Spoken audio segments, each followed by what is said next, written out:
everyone, and welcome to Stan the Wine Man TV. I am your host, Stan Rattan, and this is the Blue Collar Wine Show, where I try to help you spend your wine dollars wisely. And I'm really feel privileged today that I have Chris Tanghe. Thanks for having me. He's one of 219 master sommeliers in the world. In the world? In the world. Yeah. They've been doing this test since 1960. For those of you who watched the movie Somm, you know that it's a very rigorous test.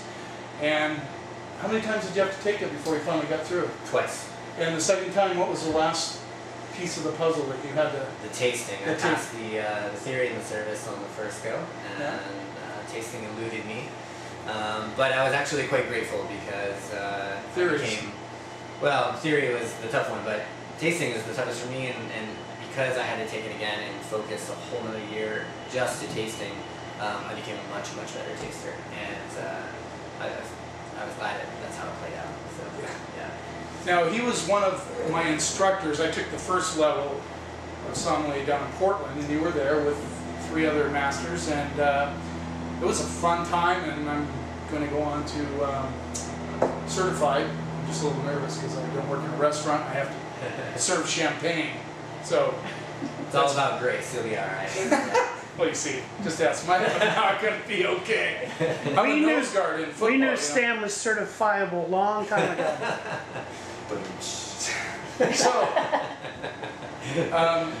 So you're like 32? 34 now. 34 now, okay. Yeah, 32 when you passed, yeah. Which is very young, by the way. You're probably, would you say, like high percentile of age younger guys that pass it? It's hard to say. MS has come from all walks of life, and usually the career of a sommelier comes after 1 or 2 previous careers. So we're all over the map. But I'd say in general, I'm on the younger side. Okay. Yeah. So just out of curiosity, and I didn't get to ask this down in Portland because you guys were pretty busy, but how close was that movie to actually what might happen in Somm's life up to the test? Yeah, it was fairly accurate. It's an intense test. It took me 3 years of studying 20 hours a week just steadily. Everyone has their own approach. Some people like to cram for the last year. For me, I don't operate that way. I have to treat it like, let's play the long game. So for me, it was a little bit different. I was also very lucky in that my wife was making a career change at the same time, going to school. And so the timing really worked out. We don't have kids yet, all that good stuff. Okay. And that's what really allowed me to, of course, the support of her too, to be able to dedicate that much study time to the exam. And it's also about how you structure your career path at that time as well. I was working at RM74, able to taste amazing wines every night. It's a killer list. I don't know if you ever eaten there, but that was really imperative, especially when it came to the tasting portion, and reinforcing the theory portion as well. And that really helped me along. And I was also not a wine director at that point. I was just a sommelier, and so the hours were much less demanding, giving me the time to study. So cool. Yeah, I'm looking forward to preparing for this. I'm going to look for one in the fall or early spring next year. It takes a lot of study. Yeah, a lot of study, and in the movie, which is a great representation of how it worked for them. I just think it's different from everybody. But as far as capturing the intensity of what the test is all about, I think they absolutely did that as much as they could without giving too much about the test away. So that was the other trick, and I felt like Jason Wise did a phenomenal job capturing that. So cool. Yeah, I know a lot of people after they saw it, and I know when I saw it for the first time, I was, my heart's going like, oh, you get a little nervous again thinking about those times. Your hands start sweating. Yeah, a little bit, with all those questions. Yeah. But overall, it was an amazing experience, and I'm so glad I did it. It was worth the journey, and it's just a stop along the way. There's a lot more to study, a lot more to do. It's not the golden ticket by any means. Right. It's a great accomplishment, and it opens a lot of doors and allows you to do cool stuff like this. Yeah. Great. And so now you're the portfolio manager for Venom Distributing in Seattle. What does that entail? So I develop and maintain relationships with all of our suppliers or wineries and or importers. So I source new wines and try to round out the portfolio, and then also evaluate the performance of certain wines in our market. You know, Seattle just has its challenges, just like any market, and some wines work and some wines don't. Not to the fault of the wine necessarily, just different markets are different. So then I also do all the education for sales teams in the 3 states of Idaho, Oregon, and Washington, and then for any accounts that want to utilize me for that, they can just around the corner. So. Excellent. Yeah. Excellent. So, what we're going to do is, these are 4 wines from your portfolio. The first one, Avenia Cellars, I guess, as they call it. Avenia Cellars. Avenia, yeah. Olean. Yeah, Olean, I think. Olean. Sauvignon Blanc, Yakima Valley, 2013. Tell us a little bit about this wine. Sure. So this is made by Chris Peterson. His first vintage with this winery, his own winery, was in 2010. He's formerly of DeLille Cellars, and was the assistant winemaker there. Okay. Super talented winemaker, and he had an intern come and work with him at DeLille, who is ex-Microsoft, and wanted to learn a little more about making wine. So Chris was like, "Yeah, sure, go wash that barrel," you know, and it kind of their relationship developed from there, and they ended up becoming business partners. And Chris does an amazing job. He's kind of Sorry. no, Excuse me. please. I'd be marked down here in my certified level for doing The that. cameraman has union rules. Don't share that with the other masters. Okay, so this guy worked. Yeah. Okay. Yeah, so this is his kind of white Bordeaux inspired wine. This is all Sauvignon Blanc from the Yakima Valley, mainly from Boucher Vineyard, Yeah. Boucher, and Very good. also from Red Willow from Mr. Sawyer there. And really great expression that has lots of vibrancy, but also sees a little bit of oak too. Fermented in about 20% oak, and then there's a little bit of concrete going on here too, which I think these varieties take really well too. And it's just classic on the nose. Cool. Yeah, you can smell the oak. Yeah, yeah. You can smell it, but it's well integrated. It's not overdone. There's a little creamy element on the nose too. Yeah, and I love that it has that slight reductive type character. You know, that slight matchstick character that you get off of white Bordeaux. That just kind of heightens the aromatics.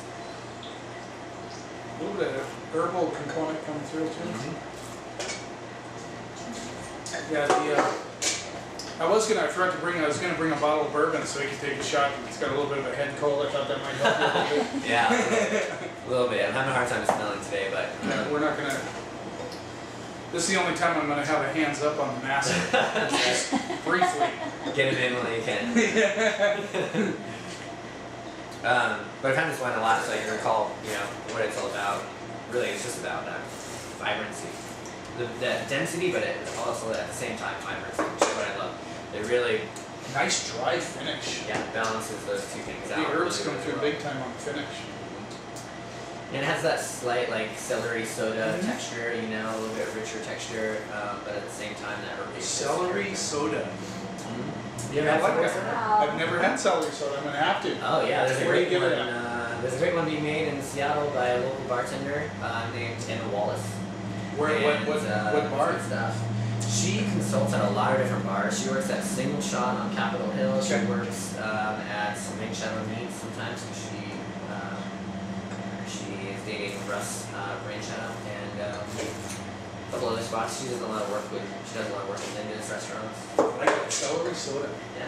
That's cool. With a little lemon twist. Yep. Maybe a little lime. I'm getting a little lime. $26, by the way. I forgot to mention the price.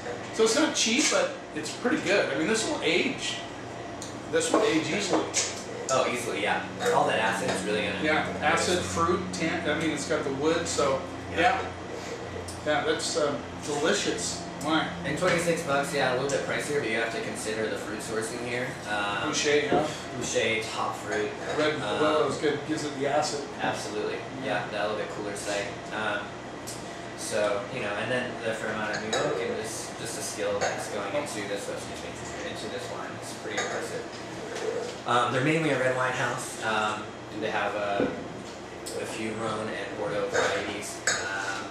One of which that you carry in this scanner, right? I carry a couple of good wines. Okay. They're blend and they're Syrah. Okay. What do they call this? Arnaud? Arnaud, yeah. Yeah. The Arnaud is great. I'm excited about this one. Yeah, this is a kill. This is a sleeper in our book. This is behind you. There you go. So we're going to need to do a close-up on this, but this is a Grand Cru. Not Fisher, of course. We don't want to confuse it, but so this is Chateau Mango. Mango, yeah. Okay, Saint Emilion. Yeah. Grand Cru 2010, and it goes for $30, which is now that's a prayer for got it for we'll find out. All right. Yeah, this wine's a steal. It's this is a wine that will age for an extremely long time. 2010 is a phenomenal vintage for Bordeaux, considered one of the best vintages in the last 20 years. Yeah, and it's super aromatic. What I love about 10 is it's super aromatic now and delicious now, not overly tannic like 05 was on release or even 09. There's lots of acidity, tannins in check, but this is wine that's going to be delicious in 5 years, 10 years, 15 years, even 20 years. I'm confident that this wine will age that long. So it's the wine that you want to buy 2 cases of, open a bottle every couple of years, and just really watch it progress, which to me is the really exciting part of collecting wine. So what's the blend on this? It's mainly Merlot, just a little bit of Cab Franc, and there might be a splash of Cab Sauv, but it's Merlot dominant, being from the right bank. And they have quite old vines here. They make another cuvee called Quintessence, and the vines are well over 40 years old. You know, the climate is pretty moderate. It's Bordeaux, so it's a maritime climate. Keeping those acids up, it can be challenging in vintages. They've had an unfortunate string of challenging vintages, but this is top notch for $30. It's a steal. The red flowers on the nose are incredible. Yeah, it's got all those heightened characteristics, but also this really dense core of just slightly desiccated red and black fruits that are snappy still. Slightly desiccated. I love that. See, I gotta get that lingo down. I don't use slightly desiccated. I say, rotten. On the rotten side. A little bit of bark. A lot of bark. Slightly desiccated red and black fruits. So what would be the black fruit? Blackberries? Blackberry, blackcurrant. Mm-hmm. Yeah. What I love is that it's that plushness too of Merlot. You know, the slight blue fruit character too, a little blueberry, dry blueberry, and then the sweet tobacco, almost like Swisher Sweets. Expensive Swisher Sweets, yes. not cheap. Top of the line. Top of the line Swisher yeah. Sweet. Good tannic structure on the back end. Absolutely. But the fruit and then the tannins, that is a beauty. That is a beauty. If I were to grade that one right now, I would go AA plus on that for that price. These points. Yeah. I like 8 points have gotten ridiculous. They have to a degree. I use a simple star system, 1 to 5. I think it's important to have a system, but points, I think, it's hard become to the tell. 90 to 100 now. Exactly. That's part of the problem, and also, how do you tell the difference between 92 and 93? Yeah. There's too much of a range there. There's a big difference between 3 stars and 4 stars, or 3 stars and 5 stars, or A plus and A minus, or A and F. Those are pretty clear and distinct.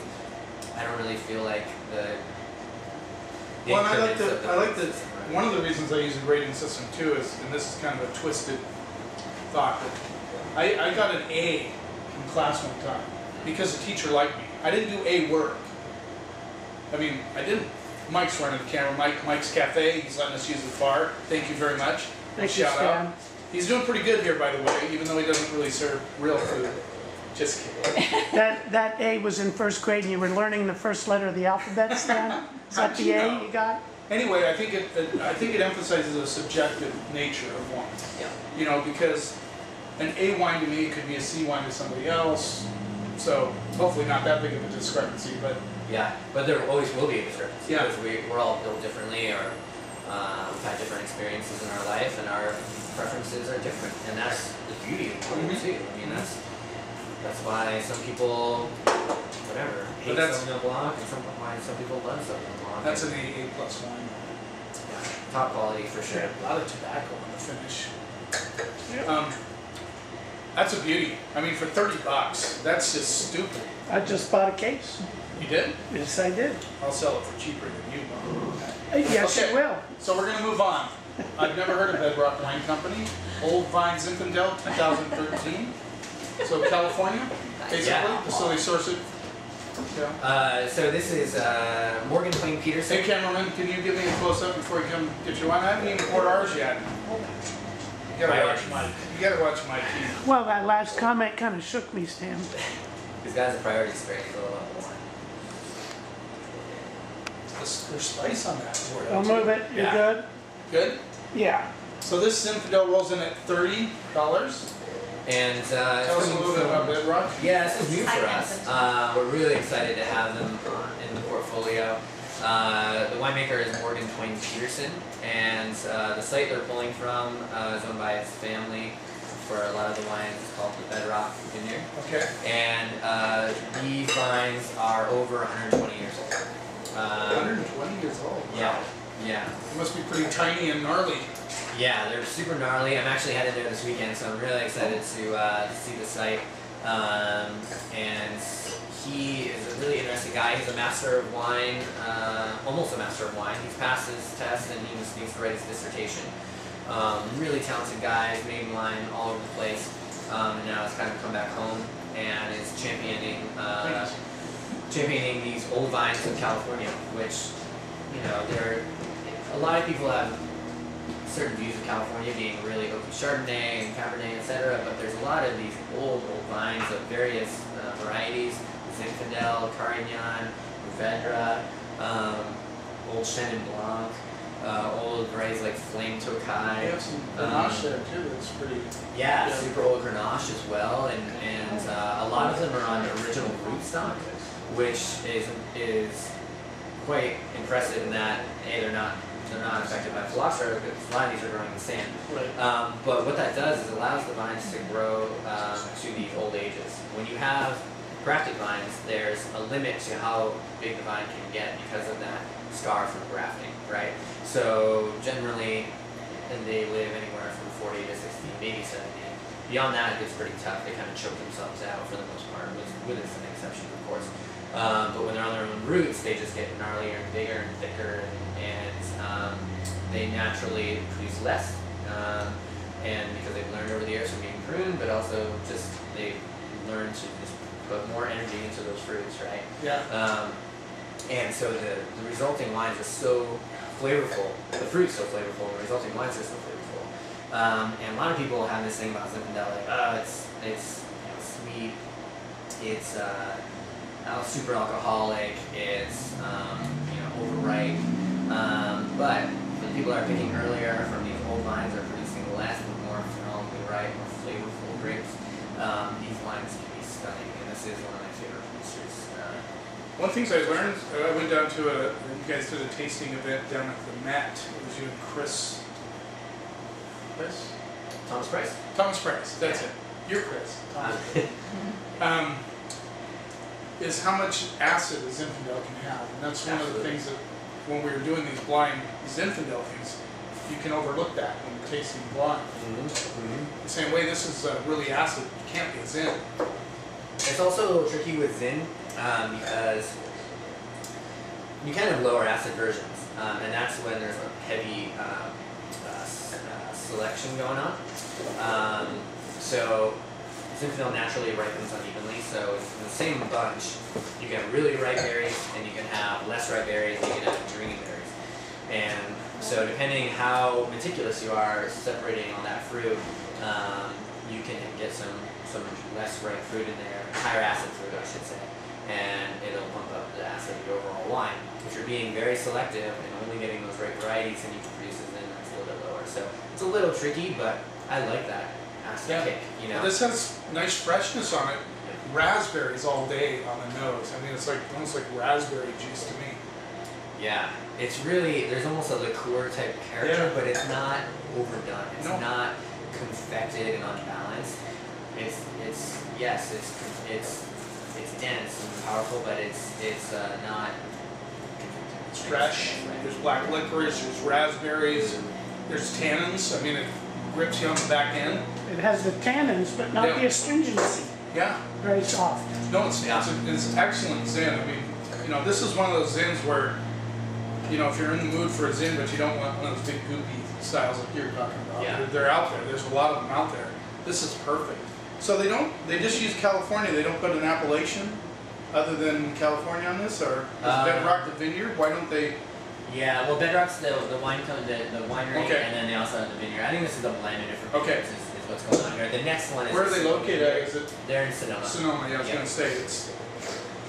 Yeah, a lot of the great old zin vines are in Sonoma. You can thank the Catholic Church for keeping them alive with the prohibition. That's right.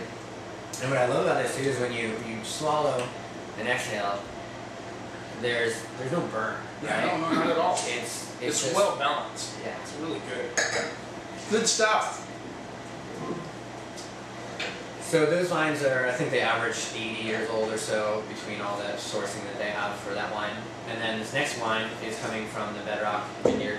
And yeah, 126 years for these vines. So, and what's cool too is it's not just one variety. It's what we call a field blend, right? So back in the day, they weren't as super concerned about having it all one variety, and things weren't organized very neatly by block and everything. It's just, there's lots of varieties in here. I think there's upwards of 16 varieties or something. Wow. But the majority, you know, about half of it roughly is in Sonoma. So it says Sonoma Valley, Sonoma County, huh? Perfect. And this is kind of their Yeah. So this is called, sorry, excuse me, No, just for a second. go for it. 2013 Bedrock Wine Company, the Bedrock Heritage, Sonoma Valley, Sonoma County, red wine, goes in at $48. Good? All right. Good. All right. So I'm going to put it up here for you, Mike, to give it a whirl. So what's the blend on this one? So it's It's a roughly field blend. What's the majority? majority is Zinfandel. Okay. Yeah, roughly a high 40% Zinfandel, actually just saw the back 19 varieties. I was wrong, not 16. You know, there's a lot going on in here. What I love about the field blends is that each variety gives its own character, and so you can't really replicate this wine. You know, I mean, it is a true expression of the vineyard. You Not get the just the raspberry, site, but there's the other like varieties, too. darker elements coming through. Yeah. Almost a dusty rock sort of thing, which is interesting. Yeah, it's crunchy, right? Yeah. Sees a little bit of oak, roughly about 40%, and it's all manual punch downs. You know, a lot of elbow grease goes into this line. And this is kind of their top line wine. You know, $48, yeah, not cheap, but this is the crown jewel. Yeah. Remember, Mike, you're closer to the microphone than I am, so we can hear you above us. Could you pipe down, please? You got a master song here, okay? I was exalting the wine's Okay, profile. good. Do it after the show, okay? Yes. That's a good word. There's a Exalting. partially I'll write it defecated down for rose you so petal you know on how to this one spell too. it. Could you partially defecated rose petal? And this one? Defecated or desiccated? Desiccated. I'd be Defecated, worried about desiccated. saying defecating around yourself, Stan. It would be. Every time I see Mike Misunderstood. defecated, I know it's desiccated. I would say wilted rose petal is the way I'd put it. Especially like the click and clack of the wine world, you know? I We know. totally should have a radio show where they talk about We wine. should. People call in with their wine The questions. problem is I don't want us. I don't want them to see how Mike is on camera. Well, I think it should He's be a okay radio, behind the camera. radio show. That way you don't have to put him in front of the camera. The threshold of who's watching this is so low Beautiful mid palate. Yeah, and it has this kind of sassafras, you know, like root beer type character to it. Yep, So I really definitely. love potpourri. Still a little tannic grip on the dark end. Yeah. This is worth 50 bucks. A lot more than your wines are worth 35, I'll tell you that much. Really? Really? I have to stop selling them in the half bottle then. No, actually, Mike, to give him credit, Mike makes great wines. We're going to try his I'm Capron. excited to. His Capron, he's probably, I would say, and it's probably, you make some of the best Capron in Washington State. And great Grenache. He does a good job. He has a good palate. So, Thank you, Stan. just a shout out to Mike. I know we joke a lot, but I have a lot of respect for his winemaking ability, and you know, this is a great wine. I mean, this is, you know, Yeah. I know the $48 is a lot. You know, this is a blue collar wine show, but like I always say, blue collar wine guys are willing to pay that if it's worth it. And that's, you know, one guy, my buddy Ted, told me, he goes, I think blue collar is pigeonholing yourself. I go, no, blue collar just means we work hard for our money. And when we spend it, we want to spend it on what's worth it. And this is definitely worth 48 bucks. I'd go AA minus on this one easily. Easily. What would you pair it with this? You know, I was just thinking about that. I think some kind of grilled leg of lamb. You know, Easter's coming. slow and low on the charcoal grill. I think would be Portobello killer. mushrooms.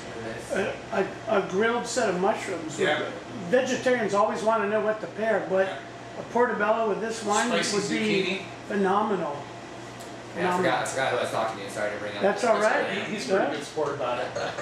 He's a pretty good You sport. all come around. I'm a carnivore through and through. I can't. Same here. All right, excellent. Excellent wines. Some of these are going to make it into the store. They just got to. They've got to. So, thank you, Chris, for Thank you, Sam. Yeah, that's awesome. being a part of this show. And I'm getting goosebumps. I got a Master Somm right here next to me. It's pretty cool. Thanks for watching, and remember that wine is not a mystery. It's just fermented grape juice. Be true to your palate. Try new things. Never let anybody tell you what you should or shouldn't like. And if we do that together, we can take the snob out of wine. Here, here.